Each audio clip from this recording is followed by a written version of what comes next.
going on, boxing fans all over the world? It's your boy, Full Kind of Boxing, coming at you with another boxing video for the boxing heads and the boxing minds. Please smash that like button and subscribe to my channel for more hardcore boxing content. Now, Conor Benn will be facing Chris Van Heerden Saturday, April 16th, and they'll be fighting in Manchester in England. Conor Benn, he's 5'8", age 25, with a 68-inch reach. He's out of Greenwich, London, England. Now, he beat Chris Algieri. You know, he knocked him out, I believe, in the 4th round. And Christian Formella, 23 wins, 2 losses. He beat by UD. He's got 11 KOs. He beat Samuel Vargas. He TKO'd him in the 1st round. He's the punching bag of the Welterweight Division. 31 wins, 8 losses, 14 KOs. And he went UD with Adrian Granados, who had 21 wins, 8 losses, and 3 draws with 15 KOs. He made his professional debut April in 2016, age 19. So, he beat some guy, Ivan Barnoff or something. He beat him by TKO on his debut. But, he fought on the undercard of Kell Brook versus Triple G, where he fought a replacement fighter named Joe Ducker. So basically, they easing him into the game, seeing that his pedigree, Of course, he's the son of the 2-division world champion, Nigel Benn, who held 2 championships at middleweight in 1990, the WBO and the WBC super middleweight title from 1992 to 1996. They called him the Dark Destroyer. You know what I'm saying?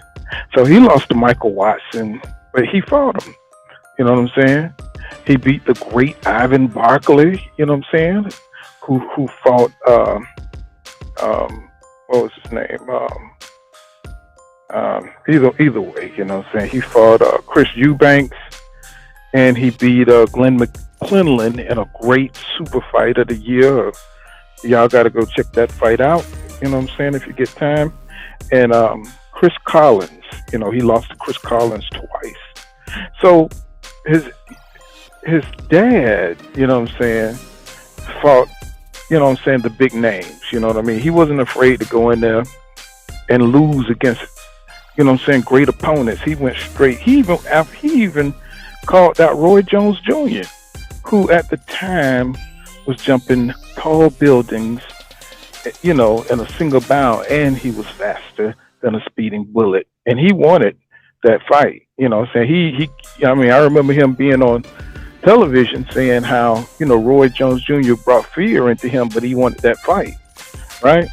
So Chris Van Heerden believes he's the better skilled fighter, because he is, he's got more experience, he's fought better opponents, but, he lost both times. This fight will be on the zone. Chris Van Heerden, he got 28 wins, 2 losses, and 12 KOs. 5'9" with a 72-inch reach. He's a southpaw. Now, this would be Conor Benn's first southpaw as a professional. He's a South African guy. So even though he's white, he's from the motherland. Chris Van Heerden's tough. He's best known from getting brutalized by Errol Spence Jr. back in 2015, who was 17-0 at the time.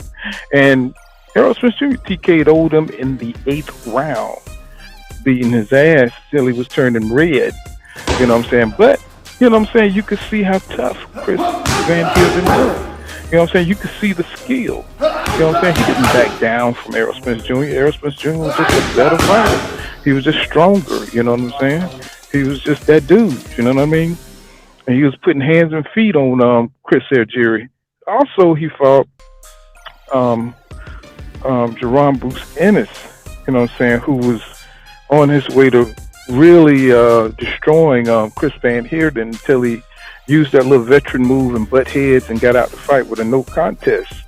So that he's smart. He's a little trickster in the ring. So he got a lot of experience, you know. So, Conor Benn is, he's privileged. You know what I'm saying? He didn't struggle too much when he had to grow up because his father was rich. Grew up in mansions and stuff like that. But I'm not hating on him for that. I just want him to step into his legacy that the Dark Destroyer left behind.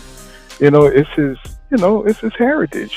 He's supposed to be the heir of greatness. But so far, he looks like the heir of trash competition. So Conor Benn told the media that Chris Van Heerden should be prepared for a whole lot of firepower. A whole lot of firepower, right? That's what he's supposed to be, preparing for. Chris, he knocked out Algieri, in the fourth round. Chris Algieri ain't nobody. He's 25 wins, 4 losses, 9 KOs, 5'10" with a 72-inch reach. But he was 38 years old. You know what I'm saying? So I can't really give, that's not the same Chris Algieri that fought Errol Spence Jr. You know what I'm saying? He's been beaten up. He's a shell of himself. That's not even the same Chris Algieri that fought Pacquiao. You know what I'm saying? At 38, can you really give him credit for that? But we're gonna move on, okay? So, would he have the same smoke for Jaron Ennis or Virgil Ortiz? Hell, I would even call, Aisha Smith, out of retirement, but he's looking for fights with Kell Brook and Amir Khan, and they're going to call those mega fights over in the UK. Hell, he's not a chip off the old block, He got his mama ways, because he's afraid to go after the Mikey Garcias, the Thurmans, and the Danny Garcias, or even Josecito Lopez. All them dudes might beat his ass, you know what I'm saying? I don't know about Mikey Garcia because it looked like his heart ain't in it anymore. But, he's looking for the low-hanging fruit, and that's not, I put Nigel Benn up there, with the greats, and just to see his son, reach for the, for the lowest common denominator. It's just kind of sad. He don't have that drive his dad had. Win or lose, you can say one thing about Nigel Benn, he was fearless. He was a warrior. He's, even though Conor Benn has the warrior uniform, I'm looking at his heart, man. So where is it? Where is his heart?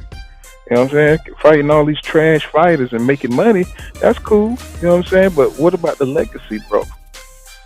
Chris Van Heerden, it's a good step-up fight, but it ain't going to give you any legacy. You know what I'm saying?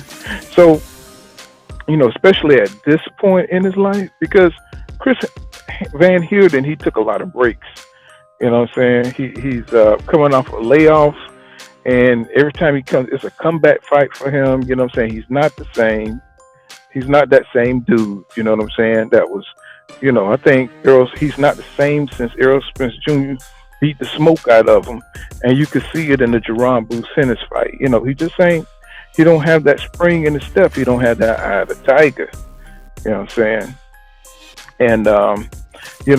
so Eddie Hearn is saying that Conor Benn is a star, and he's just blowing all this smoke up this guy's ass. And he knows what's waiting because the next fight he fights, it has to be against somebody real. Not Kell Brook, not Amir Khan, but one of the guys. He even though they said that they might offer Keith Thurman or Danny Garcia, that's just they're in the back of the line. You know what I'm saying? They don't want that for Conor Benn because they don't want him exposed this early. You know what I'm saying? And I did say exposed, with Chris Van Heerden, he just finally fighting his first southpaw. You know what I mean? So we don't even know if he's going to get by Chris Van Heerden. But yes, he talking a lot of shit. Chris Van Heerden say, he's just a guy with a lot of power, and he's still on that power trip. Like, that's going to, get him through every fight. And, you got to have more than that when you move up. Because when you go in there trying to knock somebody out, that's when you get knocked out. Look at Eric Lubin. You know what I'm saying? He tried to stay there and knock out Fundora, and he ended up getting his own self knocked out. You know, that's going to happen to Conor Benn. You know what I'm saying? Because he hasn't improved enough, in my opinion, you know what I'm saying, to be able to challenge the top welterweights. But yet, he think he's hot.